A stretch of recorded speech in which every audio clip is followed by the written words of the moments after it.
Identified both victims in a possible murder-suicide. They are husband and wife, and she just recently filed for divorce. The woman, identified as 27-year-old Victoria Neely of Lafayette. Police say she was shot to death in her apartment at Magnolia Apartments on University Avenue.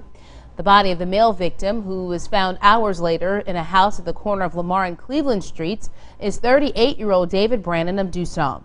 Police say he died from a self-inflicted gunshot wound.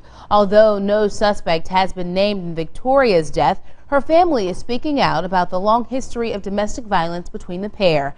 Our Akeem Ashford fills us in on their past. There were no signs of trauma. She wasn't bruised.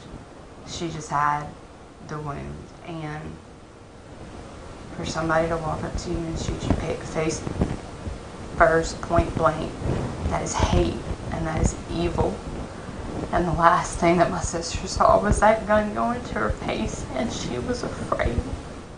Police have only named Brandon as a person of interest in Neely's death, but her sister says the couple has a violent past. At one point, he had her in the back seat of a car with his hands around her throat, choking her, and told her, "You are expendable, and so is this baby.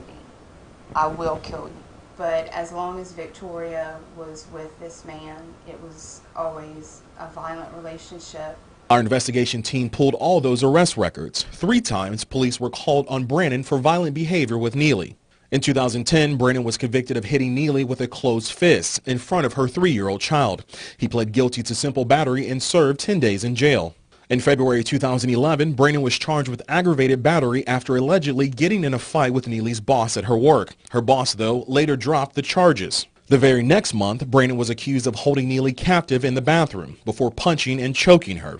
She was 6 months pregnant and was able to escape to a neighbor's home. We're told the district attorney's office didn't accept the charges. Bro says the family helped Neely get into a battered women's shelter twice.